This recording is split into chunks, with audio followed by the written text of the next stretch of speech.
Praise the Lord. സ്നേഹമുള്ളവരെ, റോമ 8:8 തിരുവചനം പറയുന്നു, ജഡിക പ്രവണതകളനുസരിച്ച് ജീവിക്കുന്നവർക്ക് ദൈവത്തെ പ്രസാദിപ്പിക്കുവാൻ സാധിക്കുകയില്ല. നമ്മുടെ സമൂഹത്തിൽ നാം രണ്ട് തരം വ്യക്തികളെ കണ്ടുമുട്ടുന്നുണ്ട്. ആത്മീയ മനുഷ്യനും ഭൗമിക മനുഷ്യനും. ആത്മീയ മനുഷ്യൻ തൻ്റെ ആത്മാവിന് പ്രാധാന്യം കൊടുത്തുകൊണ്ട് ആത്മീയ കാര്യങ്ങളെ മുൻനിർത്തി പ്രവർത്തിക്കുകയും ചിന്തിക്കുകയും ഒക്കെ ചെയ്യുന്നവരാണ്.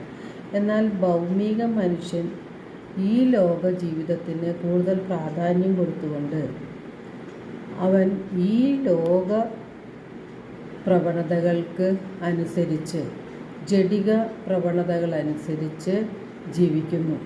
എന്നാൽ തിരുവചനം പറയുന്നു, ജഡിക പ്രവണതകൾ അനുസരിച്ച് ജീവിക്കുന്നവർക്ക് ദൈവത്തെ പ്രസാദിപ്പിക്കുക സാധ്യമല്ല. വിശുദ്ധ യോഹന്നാൻ്റെ സുവിശേഷം 6-63 തിരുവചനത്തിൽ യേശു പറയുന്നുണ്ട്, ആത്മാവാണ് ജീവൻ നൽകുന്നത്, ശരീരം ഒന്നിനും ഉപകരിക്കുന്നില്ല. ഞാൻ നിങ്ങളോട് പറഞ്ഞ വചനം ആത്മാവും ജീവനുമാണ്. പിതാവിൽ നിന്നും വരം ലഭിച്ചവർക്കല്ലാതെ യേശുവിൻ്റെ അടുക്കിലേക്ക് വരുവാൻ കഴിയുകയില്ല എന്ന് യേശു പറയുന്നുണ്ട്. നമ്മുടെ ശരീരം നശ്വരമാണ്, ആത്മാവാണ് നിത്യജീവനിലേക്ക് നമ്മെ നയിക്കുന്നത്. യേശുവിൻ്റെ വചനങ്ങൾ ആത്മാവും ജീവനുമാണ്. ദൈവം തന്നെയായ ദൈവത്തിൻ്റെ വചനങ്ങൾക്കാണ് നമ്മുടെ ആത്മാക്കൾക്ക് രക്ഷിക്കാനായിട്ട് കഴിയുന്നത്. വിശുദ്ധ യാക്കോബിൻ്റെ ലേഖനം 4:4 തിരുവചനം പറയുന്നുണ്ട്, വിശ്വസ്തത പുലർത്താത്തവരെ, ലോകത്തോടുള്ള മൈത്രി ദൈവത്തോടുള്ള ശത്രുതയാണെന്ന് നിങ്ങൾ അറിയുന്നില്ലേ? ലോകത്തിൻ്റെ മിത്രമാകാൻ ആഗ്രഹിക്കുന്നവൻ തന്നെ ദൈവത്തിൻ്റെ ശത്രുവാക്കുന്നു. അപ്പോൾ നമ്മിൽ നിക്ഷേപിച്ചിരിക്കുന്ന ആത്മാവിനെ ദൈവം അസൂയയോടെയാണ് അഭിലഷിക്കുന്നത്.